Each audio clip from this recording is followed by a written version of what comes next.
আর চুম্মা দিয়ে দিয়েছে ও আর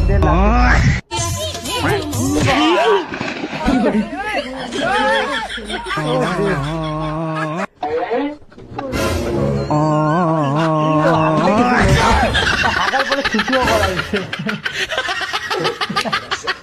হাগা ছুটা কমপ্লিট पीछे देखो पीछे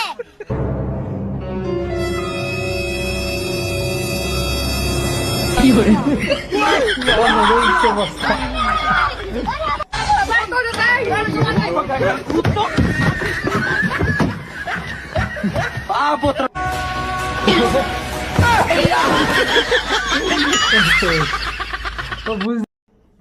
আমাদের মজার মজার হাসির ভিডিওগুলো যদি তোমাদের ভালো লেগে থাকে তাহলে একটা লাইক করবে, কমেন্ট করবে, শেয়ার করবে। আর নেক্সট টাইম ভালো ভালো ভিডিও পেতে গেলে আমাদের চ্যানেলটাকে সাবস্ক্রাইব করবে আর আমাদের পাশে থাকবে, একটু সাপোর্ট করবে আর একটা লাইক দেবে।